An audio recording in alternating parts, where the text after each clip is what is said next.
Hey my YouTube family, I am unique and welcome back to my YouTube channel tricky नहीं हूँ। So guys, आज की इस video में मैं आपको कुछ मेकअप प्रोडक्ट्स और कुछ स्किन केयर प्रोडक्ट्स के बारे में बताऊंगी जो कि मैंने पर्सनली यूज करा है। मैं बहुत लंबे टाइम से यूज कर रही हूँ और आप में से किसी को भी मैं सजेस्ट नहीं करूंगी, क्योंकि जो इसके साइड इफेक्ट्स थे वो मैंने फेस करा है और मैं नहीं चाहती हूँ कि आप में से कोई और भी ये फेस करे। तो ये मेरा पर्सनल ओपिनियन है, क्या पता आप में से बहुत सारे लोगों को ये सूट करता हो। और मैं किसी भी ब्रांड के बारे में कुछ भी गलत नहीं बोलने वाली हूँ। जो मैंने फील करा है, जो प्रॉब्लम मुझे फेस करनी पड़ी, बस मैं उसके बारे में बताने वाली हूँ। तो चलो बिल्कुल भी डिले नहीं करते हैं, वीडियो स्टार्ट करते हैं। जो पहला प्रोडक्ट है वो है ये पतंजलि फेस वॉश, और इसे मैं बहुत टाइम से यूज कर रही थी और मुझे स्टार्टिंग में सूट भी करता था। जैसा कि इसका नाम है पतंजलि सौंदर्य फेस वॉश, तो ये जब मैं अप्लाई करती थी तो उसके बाद फेस वॉश करने के बाद मुझे अपना फेस गोरा भी लगता था। लेकिन इसके जब मैंने रेगुलर यूज करने लगी तो मेरे फेस पर छोटे छोटे से दाने होने लगे, जैसा कि तिल होता है उस साइज के दाने मेरे फेस पर लगने लगे। तो क्योंकि मैं कोई और क्रीम अप्लाई नहीं करती थी अपने फेस पर, तो मुझे लगा कि शायद इसी की वजह से हो, तो इसे मैंने कुछ टाइम के लिए अवॉइड करा, तो फिर वो सही हो गए। उसके बाद मैंने फिर से इसे जब अप्लाई करना स्टार्ट कर दिया तो फिर से वो दाने स्टार्ट हो गए, और अभी आप शायद देख सकते हो, वहां से दिख रहा है कि नहीं आई डोंट नो, ये छोटे छोटे दाने, और अभी दाने ब्लैक कलर के निकलने लगे। तो ये मेरे साथ हुआ है, जो कि पहले नहीं होता था। लेकिन अब पता नहीं इनके प्रोडक्ट ऐसे आ रहे हैं या फिर पता नहीं, बट या इसी की वजह से ऐसा हुआ है। और ये वो पहला प्रोडक्ट है जो कि मैं आपको बिल्कुल भी रेकमेंड नहीं करूंगी। और विंटर्स में तो अगर आपकी ड्राई स्किन है तो आपका फेस बिल्कुल सफेद लगेगा, ऐसा लगेगा जैसे आपने फेस पर आटा लगाया हुआ है। तो ये मैंने यूज करा है, इसलिए ये मेरा ऑनेस्ट रिव्यू है और मैं ये आपको बिल्कुल भी सजेस्ट नहीं करूंगी। जो हमारा दूसरा प्रोडक्ट है वो एक मेकअप प्रोडक्ट है और वो है ये ब्लश, और ये है रेवोल्यूशन का ब्लश। तो मैंने ये 1 साल पहले लिया था और इसके मुझे कोई साइड इफेक्ट्स तो नहीं दिखे, लेकिन इसकी जो मुझे एक कमी दिखी वो ये है कि जब मैंने इसे फर्स्ट टाइम यूज करा था तब ये आसानी से निकल गया, सिर्फ फर्स्ट टाइम। और मैंने और मेरी सिस्टर दोनों ने साथ ही लिया था और दोनों को ही सेम प्रॉब्लम फेस करनी पड़ रही है। लाइक जो मैंने बताया भी कि फर्स्ट टाइम इसको मैंने निकाला और ये इजिली निकल गया और मैंने अप्लाई कर लिया, तो अप्लाई करते हुए भी कोई प्रॉब्लम नहीं होती है। ये प्रोडक्ट बहुत अच्छा है, लेकिन इसे जब भी आप निकालोगे तो उसे आपको पूरी ताकत के साथ निकालना पड़ता है। और मैं इसके अंदर सेफ्टी पिन या फिर किसी से भी बार बार मुझे करना पड़ता है, तो ये निकलता ही नहीं, ऐसा लगता है जैसे खत्म हो चुका है। तो मैंने उससे भी पूछा था, अपनी सिस्टर से भी, क्या तुम्हारे साथ भी सेम ऐसा ही होता है? तो कहती हाँ, ये पूरा ही ड्राई रहता है। और ऐसा नहीं कि विंटर्स में, मैंने बोला जैसे कि 1 साल पहले मैंने इसे परचेज करा था और सिर्फ फर्स्ट टाइम यूज करा था, तब इजिली निकला था। उसके बाद अभी आप देख सकते हो पूरा ये भरा हुआ है लेकिन ये नहीं निकल रहा। तो ये पता नहीं क्यों ड्राई है या फिर क्या इसमें प्रॉब्लम है, ये नहीं निकलता है। तो इसके कोई बाकी साइड इफेक्ट्स नहीं है, लेकिन हाँ, अब मैं इसे चेंज कर दूंगी क्योंकि ये बहुत ही डिफिकल्ट है यूज करना, इसे निकालना ही बहुत ज्यादा डिफिकल्ट है। तो ये है हमारा सेकंड प्रोडक्ट, जो कि मैं नहीं बोलूंगी आपको परचेज करने को।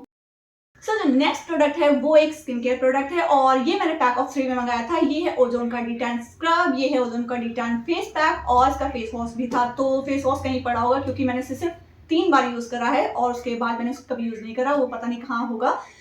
और इसके बारे में रिव्यूज बहुत अच्छे थे, बहुत ज्यादा, और मैंने बहुत सारे लोगों से सुना भी था इसके बारे में, तो इसलिए मैंने 3 मंगा लिए थे। और ये नॉन रिटर्नेबल था, तो अब इससे मैं रिटर्न भी नहीं कर सकती। ये दोनों तो मैंने यूज नहीं करा है, लेकिन फेस वॉश मैंने यूज करा था। और जब मैंने उसे यूज करा, लिटरली मैंने सिर्फ 3 बार उसे यूज करा है। पहली बार जब यूज करा तो मेरा फेस इतनी तेज जलने लगा कि मैंने तुरंत उसे पानी से वॉश करा।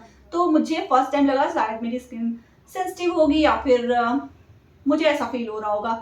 तो नेक्स्ट डे मैंने फिर उसे अप्लाई करा और नेक्स्ट डे फिर मेरे फेस पर इतनी बहुत ज्यादा जलन हो रही थी। तो डोंट नो व्हाई ऐसा हो रहा था, क्योंकि मुझे तो सब चीज सूट कर जाती है, लेकिन वो बहुत ज्यादा, इतना जैसा लग रहा था, मैं एक्सप्लेन भी नहीं कर पा रही हूँ कि इतना ज्यादा जलन हो रही थी फेस पर। तो ये वो प्रोडक्ट है जो कि मैंने यूज करा है। और अगर आपकी सेंसिटिव स्किन है या फिर मेरी तरह नॉर्मल है, मेरी तो सेंसिटिव भी नहीं है, लेकिन तब भी मुझे सूट नहीं करा था। अगर आपको सूट करा हो तो आप मुझे कमेंट में बता सकते हो, लेकिन मुझे नहीं सूट करा, इसलिए मैं किसी और को रेकमेंड नहीं करूंगी कि आप ये खरीदो, क्योंकि आपके पैसे बर्बाद हो सकते हैं। अगर आपको सूट करता है तो आप ट्राई भी कर सकते हो। तो क्या नेक्स्ट जो प्रोडक्ट है वो एक मेकअप प्रोडक्ट है और ये आजकल इंटरनेट पर बहुत ज्यादा वायरल है। ये ब्रांड बहुत ज्यादा वायरल है, मीन्स आप जहां पर भी देखोगे ये ब्रांड दिख जाता है, डॉट एंड की। और इसीलिए मैंने भी इसे ऑर्डर कर लिया। तो वहाँ पर मैंने बहुत सारे इन्फ्लुएंसर्स को भी देखा था, इसे अप्लाई करके दिखा रहे थे, तो इसलिए मैंने भी इसे परचेज कर लिया। तो ये है डॉट एंड की स्ट्रोक क्रीम। तो जैसा कि वो लोग बता रहे थे कि इसे आप एज अ हाइलाइटर भी यूज कर सकते हो, नॉर्मल आप डेली भी यूज कर सकते हो, आप अपने बीबी क्रीम के ऊपर इसे अप्लाई कर सकते हो और ये हाइलाइटर का काम करेगा, जो कि बिल्कुल झूठ है। ये बिल्कुल भी हाइलाइटर का काम नहीं करता। और अगर आपको पोर्स की दिक्कत है, अगर आपके ओपन पोर्स हैं और तब आप इसे अप्लाई करते हो तो पोर्स और ज्यादा विजिबल होने लगते हैं, तो जैसा कि दिखाया गया था वीडियोस वगैरह में, तो ये वैसा बिल्कुल भी नहीं है। और जिनके पोर्स हैं वो तो बिल्कुल भी इसे ट्राई ना करें, वरना आपके पोर्स और ज़्यादा विजिबल होंगे। तो ये है वो क्रीम जो कि हाइलाइटर का काम बिल्कुल नहीं करती है और मुझे कुछ खास भी नहीं लगी, तो ये भी मैं आपको सजेस्ट नहीं करूँगी और आपके पैसे बर्बाद नहीं जाएंगे। जो हमारा नेक्स्ट प्रोडक्ट है वो है ये जॉय की सनस्क्रीन, और ये मुझे बहुत अच्छी लगती है, मेरी फेवरेट है, लेकिन इसके साइड इफेक्ट्स की वजह से अब मैं इसे नहीं यूज़ करती हूँ। और चलो मैं पहले बता देती हूँ कि मुझे अच्छी क्यों लगती है, क्योंकि मैं इसे गर्मियों में ही सिर्फ अप्लाई करती हूँ और जब मैं बाहर जाती थी सिर्फ तभी अप्लाई करती थी। तो पहली बात तो ये बहुत ज़्यादा ऑयली नहीं करती थी फेस को, तो इसलिए अच्छी लगती थी। सेकेंड, क्योंकि मैं जब भी बाहर जाती थी अपने फ्रेंड्स से मिलने या फिर ऐसे आसपास की, तो मैं इसे लगा लेती थी और ये मेकअप का काम करती थी। मीन्स मुझे अपने फेस पर और कुछ नहीं लगाना पड़ता था, ये मेरे फेस को फेयर करती थी और ग्लोइंग भी बनाती थी। बस लिपस्टिक या लिप लाइनर लगाती थी और ये लगा लेती थी। तो इसलिए मुझे ये बहुत अच्छी लगती थी, क्योंकि मुझे कोई भी एक्स्ट्रा प्रोडक्ट अपने फेस पर नहीं लगाना पड़ता था और ये मेरे मेकअप का काम करती थी। लेकिन जैसा कि मैंने अभी बताया कि मैं सिर्फ इसे जब बाहर जाती थी उस टाइम ही अप्लाई करती थी, और अप्लाई करने के नेक्स्ट डे ही मेरे फेस पर दाना निकल आता था और वो व्हाइट कलर के छोटे छोटे से दाने निकल आते थे और मुझे पता चल जाता था कि इसी की वजह से हुआ है, क्योंकि वैसे मेरे कभी नहीं निकलते, लेकिन जब मैं इसे अप्लाई करती उसके नेक्स्ट डे ही निकल आता। और लॉन्ग टाइम तक जब मैं इसे अवॉइड करती, मीन्स जब मैंने जैसा बताया कि घर में मैं इसे यूज़ नहीं करती थी, सिर्फ बाहर जाते टाइम यूज़ करती थी, जब नहीं करती थी तो वो दाने सही हो जाते थे, और मैं जब बाहर जाती थी फिर अप्लाई करती थी फिर से दाने निकल आते थे। तो इस वजह से मुझे अब ये छोड़नी पड़ी और इसे मैं यूज़ नहीं करती हूँ और आपको भी नहीं सजेस्ट करूँगी कि आप ये परचेज करो, क्योंकि जो डेली लगाते हैं सनस्क्रीन वैसे डेली लगाना चाहिए, लेकिन ये तो बिल्कुल डेली नहीं लगाना चाहिए, क्योंकि इसको लगाने से आपके फेस पर, जैसा कि मेरे साथ हुआ। ये था लास्ट प्रोडक्ट जो कि मैं आपको सजेस्ट नहीं करूँगी, क्योंकि इसके साइड इफ़ेक्ट्स मैं देख चुकी हूँ और मैं नहीं चाहती हूँ कि आपके फेस पर दाने या फिर कुछ भी ऐसा हो। तो ये मेरी फेवरेट होते हुए भी मैं ऐसे अब यूज़ नहीं करती हूँ।